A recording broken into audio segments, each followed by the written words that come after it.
Olá, queridos. Vamos mais uma vez aqui estarmos compartilhando a palavra de Deus. E hoje eu quero trazer para nós uma palavra bem conhecida, bem fácil de ser interpretada. E nós estaremos compartilhando a palavra em Levíticos no capítulo 6, e o verso de número 8 até o verso de número 13. Levíticos 6, 8 a 13. A palavra diz assim: a lei do holocausto. Falou mais o Senhor a Moisés, dizendo: dá ordem a Arão e a seus filhos, dizendo: esta é a lei do holocausto. O holocausto será queimado sobre o altar toda a noite, até pela manhã, e o fogo do altar arderá nele. E o sacerdote vestirá a sua veste de linho, e vestirá as calças de linho sobre a sua carne, e levantará a cinza quando o fogo houver consumido o holocausto sobre o altar, e a porá junto ao altar. Depois despirá as suas vestes, e vestirá outras vestes, e levará a cinza fora do arraial, para um lugar limpo. O fogo, pois, sobre o altar arderá nele, não se apagará, mas o sacerdote acenderá lenha nele cada manhã, e sobre ele porá em ordem o holocausto, e sobre ele queimará a gordura das ofertas pacíficas. O fogo arderá continuamente sobre o altar, não se apagará. Amém? Meus queridos, como eu disse, é uma palavra muito fácil de ser entendida. E nós vimos aqui a lei do holocausto, ou como o holocausto teria que ser conduzido ao altar para que Deus pudesse receber esse sacrifício do holocausto sobre o altar. E assim Deus está recebendo e dando continuidade para que o fogo santo do Senhor pudesse estar aceso continuamente, direto, permanecer aceso ali naquele holocausto. O que esta palavra diz para nós? Esta palavra vem dizendo para nós a respeito de uma instrução, a qual Deus está dando para Moisés, para que Moisés, como líder, como legislador do povo naquela época, pudesse passar as ordens de Deus para o povo, para que o povo pudesse servir a Deus e fazer os sacrifícios a Deus da maneira que agradava o Senhor. Então nós já entendemos que quando nós estamos na presença de Deus, nós cristãos e aqueles que também não são cristãos, fazemos ou venhamos fazer as coisas para Deus de maneira irregular, isso Deus não aceita. Ele até vê, ele ouve, ele está ciente do que as pessoas estão fazendo, do que nós estamos fazendo, mas não está sendo aceito. Por quê? Uma vez que eu sei daquilo que Deus quer, daquilo que agrada ao Senhor, e eu apenas viro as costas para aquilo que agrada a Deus, e começo a fazer do jeito que eu acho que isso é desagradável a Deus. Ele não recebe, mas ele anota tudo para que um dia ele possa trazer à nossa memória aquilo que nós fizemos errado diante dele, sabendo o que ele queria que fosse feito. Então Deus tem um legislador. Esse legislador chama-se Moisés. E Moisés é aquela pessoa que ouve o povo e chega diante de Deus. E Deus ouve Moisés e Deus traz para Moisés aquilo que ele quer que seja feito para que Moisés passe para o povo realizar do jeito que agrada a Deus e Deus receber e continuar abençoando o povo. Aí nós vimos aqui que a palavra está dizendo para nós essa instrução que Deus dá a ele para ele passar para Arão e os filhos de Arão. Então Deus vira e diz para o povo o seguinte, diz para Moisés o seguinte, fala para Arão e os seus filhos que a ordem do holocausto tem que ser deste jeito. Não pode ser feito de uma outra maneira, de um jeito, de outro jeito, porque eu não receberei. Mas quando eles fizerem da maneira que eu estou te passando, aí sim eu vou receber e vou garantir que eles estejam renovados, que eles estejam fortalecidos e que o meu fogo, fogo santo, vai continuar ardendo sobre o altar e não vai se apagar. Então Deus vira e fala assim, olha, pela manhã, diz para eles o seguinte, que pela manhã eles vão vestir uma vestimenta de linho, uma calça de linho sobre a sua carne. E assim eles vão fazer um percurso, ir até o depositório de lenha, que essa lenha era cortada tudo na mesma medida e tudo de um mesmo parâmetro. Não podia ser uma certa e outra torta, não podia ser uma maior e outra menor, mas tudo no mesmo padrão. E os sacerdotes vão fazer esse percurso até o lugar onde a lenha está depositada, vai pegar a lenha lá e trazer e colocar sobre ali o altar do holocausto, e eles vão fazer isso de manhã e vai colocar fogo ali no altar, vai pegar o sacrifício, o holocausto e vai chegar e colocar em cima daquela fornalha ou daquele altar, onde o fogo está aceso e vai consumindo o holocausto e a gordura vai caindo em cima da lenha e a gordura ali, feita de maneira correta, o holocausto vai sendo consumido, gordura pingando na lenha e vai mantendo ali o fogo aceso. Isso é feito pela manhã. E à tarde também, ao entardecer, da mesma forma. Entendemos esse entardecer porque para os judeus o dia começa às 5h30 da manhã e esse dia vira às 18 horas. Entendemos então que às 18 horas o sacerdote faz o mesmo percurso. Eles chegam lá, tudo ali está consumido, o holocausto está consumido. Então eles vão vestir as vestimentas de linho, a calça de linho fino sobre a carne deles. Eles vão pegar uma pá e vai retirar toda a cinza do holocausto e ensacar e colocar num lugar à parte do lado do altar. E eles vão fazer o seguinte, vão oferecer novamente o holocausto e fazer o mesmo percurso, pegar a lenha, trazer, colocar sobre o altar, pegar o holocausto, apresentar e colocar ali, e o fogo vai arder ali, vai queimar o holocausto até pela manhã de novo. Só que depois disso o sacerdote, quando eles tiram a cinza do altar, eles tiram aquela roupa que eles estão vestindo, que é somente para apresentar no altar o holocausto ali, e depois que eles tiram a cinza em saco, eles tiram aquela roupa, vestem uma outra vestimenta e saem pelo lado de fora dos muros de Jerusalém e lá eles, num lugar separado, eles depositam a cinza. Então eles voltam, terminando isso, é turnos de sacerdote que faz isso. À tarde um turno, pela manhã outro turno. Então no outro dia pela manhã, o sacerdote instruído por Moisés e Moisés por Deus, eles vão e fazem o mesmo trabalho. Esse mesmo percurso de manhã e de tarde, de manhã e de tarde. E isso porque é uma ordenança de Deus e tem que ser feito do jeito que agrada a Deus.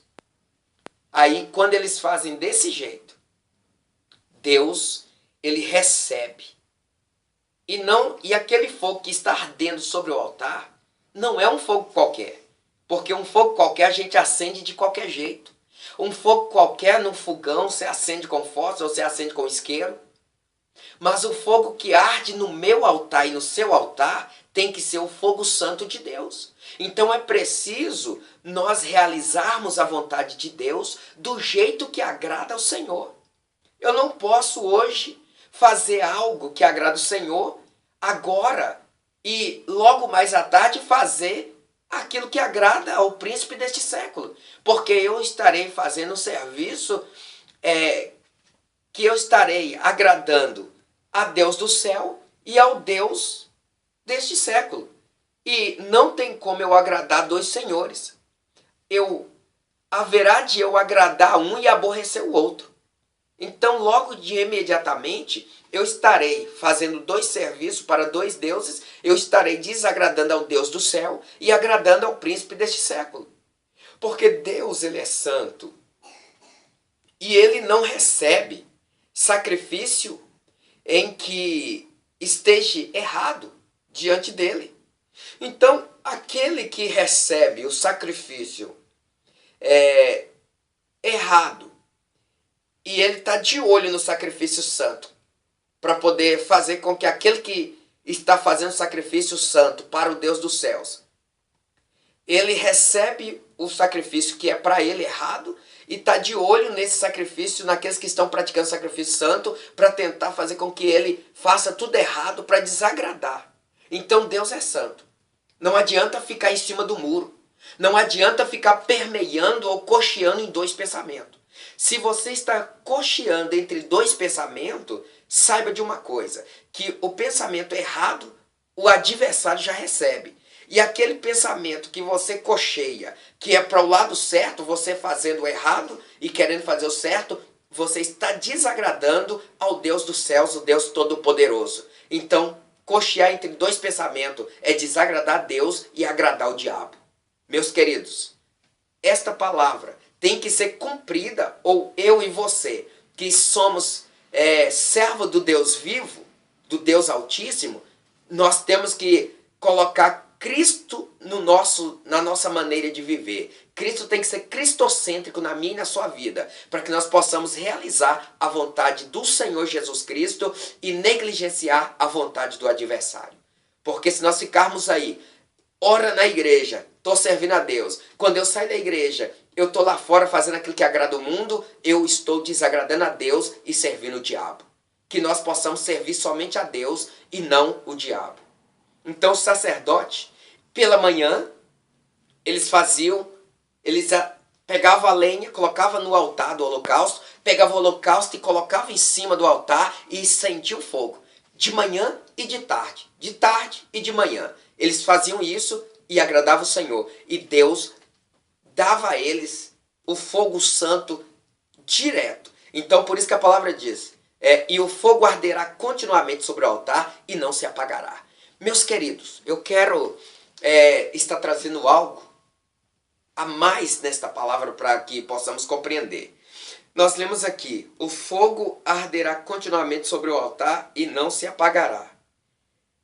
Nós descobrimos que no ato de roubar a Deus, quando nós não fazemos a vontade do Senhor da maneira que agrada a Ele, nós estamos deixando de acrescentar. É mesmo que se nós estivéssemos roubando aquilo que Deus tem nos dado, Ele deu para nós. E quando nós deixamos de fazer, nós estamos de maneira falha diante dEle.